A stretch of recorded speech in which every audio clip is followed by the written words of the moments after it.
भारत के पड़ोसी मुल्क बांग्लादेश में आने वाले 12 फरवरी को इलेक्शंस हैं और ये इलेक्शन जब से बांग्लादेश बना है सिंस इंडिपेंडेंस मतलब 1971 से तब से लेकर के आज तक अगर हम देखें तो ये बांग्लादेश का सबसे बड़ा चुनाव होने जा रहा है और यहां से बांग्लादेश में एक नई रूपरेखा एक नई कहानी बांग्लादेश यहां से लिखेगा। तो क्या ये आने वाला जो इलेक्शन है बांग्लादेश में, क्या ये बांग्लादेश के लिए नया सवेरा लेकर के आएगा? वहां के लोग स्पेशली जो वहां माइनॉरिटीज हैं, जो वहां हिंदू हैं, जो वहां अल्पसंख्यक हैं, क्या उनके जीवन में कोई परिवर्तन यहां आएगा? और भारत से दुश्मनी करके बांग्लादेश अब पछता रहा है क्योंकि भारत ने बांग्लादेश को इस बार के बजट से लगभग किनारे कर दिया। तो चलिए आइए फिर इस वीडियो में बांग्लादेश में आने वाले इलेक्शन और उसके डायमेंशंस पर हम चर्चा करते हैं। So hello and welcome you all to my this session. आप सबको मेरी तरफ से जय हिंद। ना 127 मिलियन लोग, 300 सीटें, 127 मिलियन पॉपुलेशन और 300 सीटें, यह बांग्लादेश की आजादी से लेकर के आज तक का सबसे बड़ा चुनाव होने वाला है। यह हम सब जानते हैं 2024 में बांग्लादेश में एक छात्र आंदोलन होता है। शेख हसीना को वहां गद्दी छोड़नी पड़ती है। शेख हसीना वहां से भारत आती है, पॉलिटिकल असाइलम उनको भारत में मिला हुआ है। मोहम्मद यूनुस जो कि अमेरिका के एक पपेट हैं, उनको गद्दी पर बिठाया जाता है इस उम्मीद से कि ये बांग्लादेश में चुनाव कराएंगे, फ्री और फेयर इलेक्शंस होंगे जल्द से जल्द और साथ ही साथ ये वहां की जनता के लिए न्याय कर पाएंगे, एक अच्छा काम कर पाएंगे। लेकिन ऐसा कुछ मोहम्मद यूनुस ने नहीं किया अपने इतने दिनों में और ये साफ साफ दिखता है कि बांग्लादेश में किस तरीके से हालात रहे, स्पेशली वहां पे हाल के दिनों में जो हिंदुओं पर जो अटैक हुए, जो हिंदुओं को जिंदा जलाया गया, जो मंदिरों पर अटैक हुआ, तो मोहम्मद यूनुस ने फिलहाल उन सब चीजों को कंट्रोल करने में कोई भी सफलता हासिल नहीं की, हम सब ने देखा। लेकिन अब बांग्लादेश में इसी फरवरी 12 तारीख को वहां पर इलेक्शन है और इस इलेक्शन से वहां के लोग बहुत उम्मीद लगाए हुए हैं, खास तौर से वहां जो हिंदू कम्युनिटी के लोग रह रहे हैं। तो क्या इस चुनाव के बाद बांग्लादेश में कोई नया सवेरा आएगा? क्या चीजें बदलेंगी? और अमेरिका इसमें किस तरीके से अपना इंटरेस्ट देख रहा है, क्योंकि अमेरिका जमात से दोस्ती करना चाहता है। और इस इलेक्शन में खास बात मैं आपको बताऊं, इस्लामिक जमात जो है उसका बदला हुआ रुख नजर आ रहा है। मैं अभी उस पर भी बात करूंगा। और इस बांग्लादेश के इलेक्शन में केवल अमेरिका इंटरेस्ट नहीं ले रहा है, चाइना और पाकिस्तान भी इंटरेस्ट ले रहा है।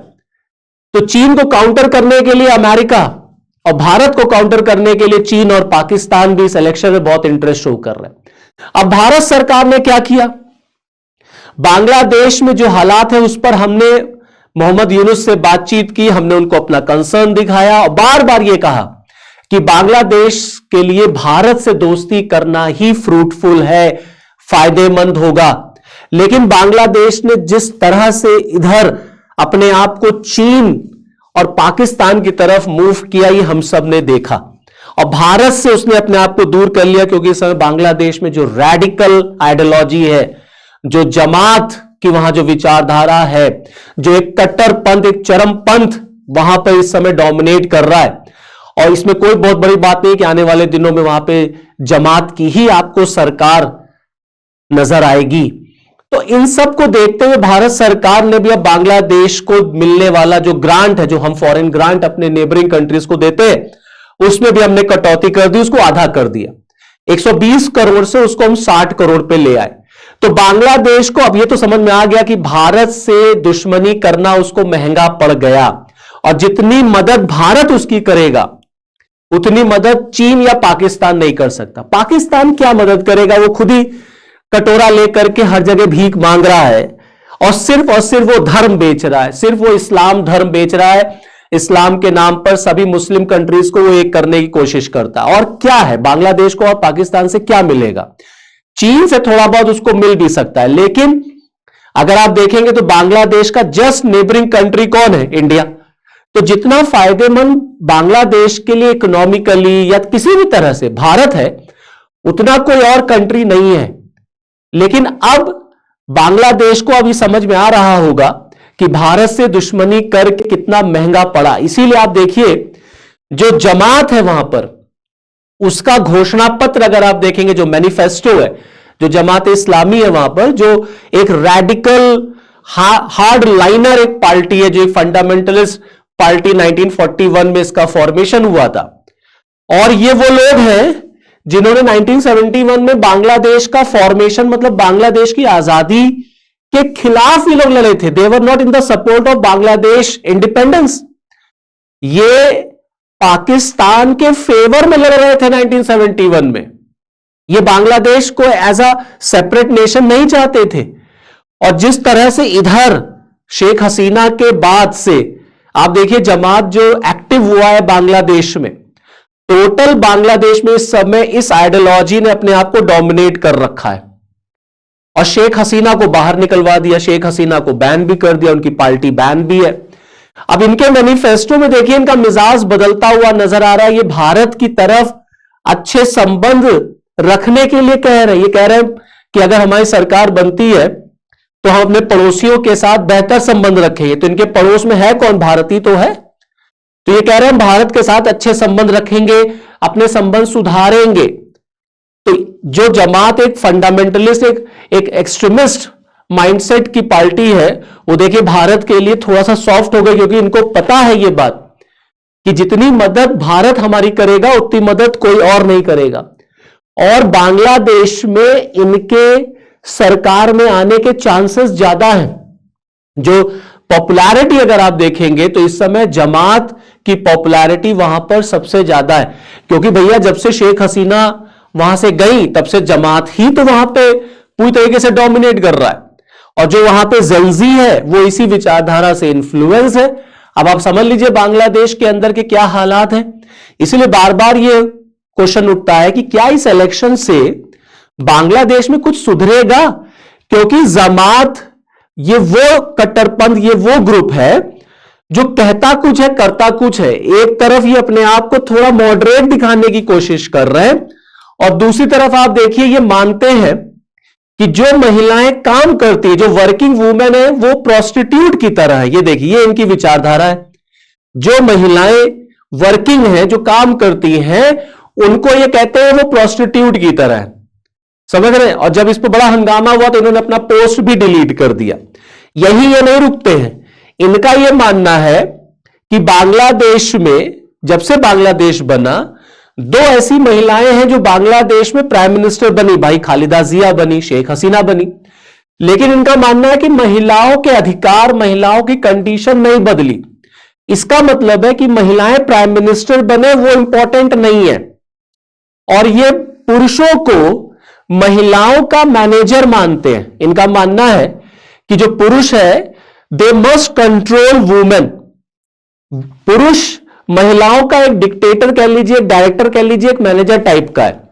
अब आप समझ लीजिए, जिस पार्टी की या जिस ग्रुप की विचारधारा इतनी हो, इतनी हार्ड हो, इनकी विचारधारा दरअसल बांग्लादेश को इस्लामिक लाइन पर लेके जाने की है, शरीयत रूल लागू कराने की। सेकुलरिज्म बाहर में गया, उसको हटाओ, हिंदुओं को धर्म परिवर्तन करा दो, जितने माइनॉरिटीज रहते हैं उनका धर्म परिवर्तन कराओ, और ना करें तो उनको मार के भगा दो, उनको खत्म कर दो, उनका जेनोसाइड कर दो, पूरी तरीके से एथनिक क्लींजिंग कर दो बांग्लादेश में। और पूरा बांग्लादेश जो है वो एक तरीके से इस्लामिक माइंडसेट या इस्लामिक कल्चर के हिसाब से चलेगा। वहां कोई कॉन्स्टिट्यूशन, वहां कोई सेकुलरिज्म नहीं। जब तक शेख हसीना थी तब तक ये लोग बैंड थे, इनके ऊपर बैन लगा हुआ था। जैसे ही शेख हसीना वहां से हटी, इसलिए तो शेख हसीना को हटाने के लिए इतनी ताकतें लग गई कि शेख हसीना वहां से हटे। और जैसे ही शेख हसीना गई ये लोग एक्टिव हो गए। और शेख हसीना की पार्टी जो अवामी लीग है उस पर बैन है, वो इस इलेक्शन में पार्टिसिपेट नहीं कर रही है। और जो रिपोर्ट्स बता रही है वो ये कि जमात इस समय सबसे ज्यादा वहां पॉपुलर है। इसीलिए आप देखिए अमेरिका इंटरेस्ट कर रहा है, अमेरिका इसमें इतना इंटरेस्ट ले रहा है। अमेरिका जो है वो जमात के साथ दोस्ती रखना चाहता है, उस पार्टी के साथ जिसके ऊपर कभी बैन लगा हुआ था। तो अमेरिका दरअसल जमात के तरफ इसलिए मूव कर रहा है क्योंकि उसको चाइना को काउंटर करना है, चीन को काउंटर करना है। और आप देखें जमात की आइडियोलॉजी और पाकिस्तान की आइडियोलॉजी एक ही है और दोनों एंटी इंडिया हैं। इसीलिए हाल के दिनों में आप देखेंगे तो पाकिस्तान का इंटरेस्ट जो है वो बांग्लादेश में आपको बहुत दिखेगा। बांग्लादेश को बहुत सारे उसने अपने डिफेंस डील भी साइन किए, फाइटर जेट वगैरह बांग्लादेश को देने की बात आई पाकिस्तान की तरफ से। अब इसमें एक और सज्जन की बात कर लेते हैं, वो है आपके Tarique Rahman, BNP party, Bangladesh nationalist party Khaleda Zia की। ये भी चुनाव लड़ रही है, अवामी लीग चुनाव नहीं लड़ रही है, बीएनपी और जमात। ये कैसा इलेक्शन हुआ? एक पार्टी को तो आपने बैन ही कर दिया।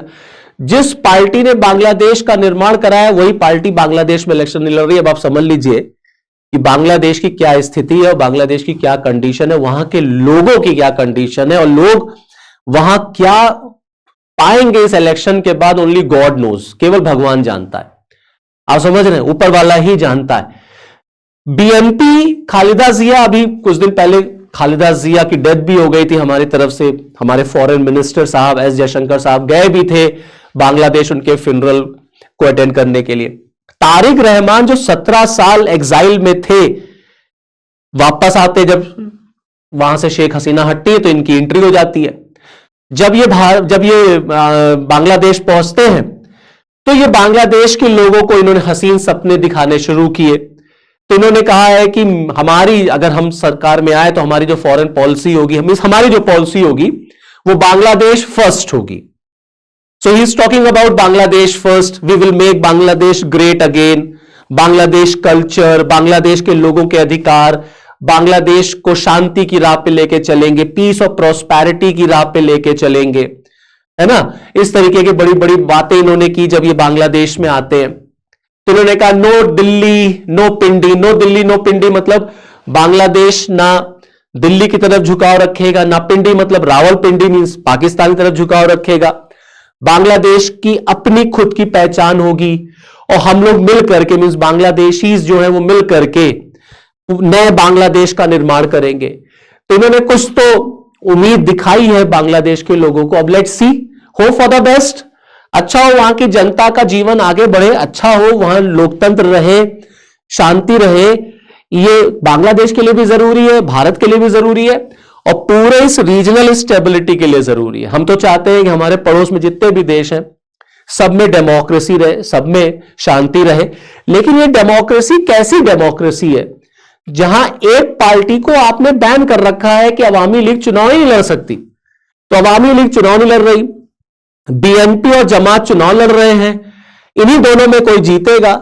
जिसमें जमात के जीतने के चांसेस ज्यादा हैं, इनकी पॉपुलैरिटी ज्यादा है, इसमें कोई डाउट नहीं और कोई सरप्राइजिंग एलिमेंट भी नहीं है कि जमात कल को बांग्लादेश में सरकार में आए। अब आप समझ लीजिएगा, जमात बांग्लादेश में सरकार बनाता है तो आप बांग्लादेश की पिक्चर की उम्मीद कर सकते हैं। बांग्लादेश किस लाइन पर चलेगा, किस हार्ड लाइन पर चलेगा, भारत के लिए बिल्कुल मैटर ऑफ कंसर्न होगा।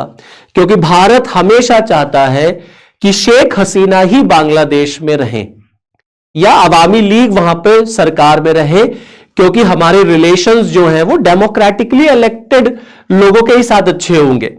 खालिदा जिया की पार्टी बीएनपी भी अगर आ जाती तो भी चलेगा, बट अगर जमात वहां सरकार में आती है तो भारत के लिए डायलॉग करने में मुश्किलें आएंगी, हमारे लिए बिल्कुल भी अच्छा नहीं रहेगा। अब भारत ने तो नजरें बना रखी है, भाई इलेक्शन उनका है, उनके यहां जो भी होगा देखा जाएगा। लेकिन भारत के पॉइंट ऑफ व्यू से यह बिल्कुल भी अच्छा नहीं होगा कि हमारे दो पड़ोस में एक रैडिकल और फंडामेंटलिस्ट टाइप की गवर्नमेंट जो है वो रूल करे, one in Pakistan and second in Bangladesh. क्योंकि ये फिर ट्रायंगल बन जाता है, इधर पाकिस्तान, इधर बांग्लादेश और ये चाइना, और ये तीनों लोग मिलकर के भारत के ऊपर या भारत को काउंटर करने का ही सपना देखते रहते हैं। तो इंडिया के लिए ये एक चैलेंज होगा if Jamaat comes into power. हम तो यही उम्मीद करेंगे कि वहां पर डेमोक्रेटिकली इलेक्टेड गवर्नमेंट जो है वो अच्छी गवर्नमेंट। हालांकि जमात ने अपने मैनिफेस्टो में थोड़ा सा उन्होंने मूव जो है वो अलग शो किया है, ये दिखाने की कोशिश उन्होंने की है कि अब वो जमात नहीं रहा, हम भी थोड़े से लिबरल अप्रोच के साथ, माइंडसेट के साथ जो है गवर्नमेंट में रहेंगे और भारत के साथ रिलेशन अच्छे रखेंगे। अब देखते हैं आगे क्या होता है। 12 के बाद ही जब इलेक्शंस हो जाएंगे फिर रिजल्ट आएगा। तो पता चलेगा कि बांग्लादेश अब किस लाइन पर आगे चल रहा है। So this is all from this video. Next video में आपके साथ फिर मिलूंगा, तब तक के लिए जय हिंद।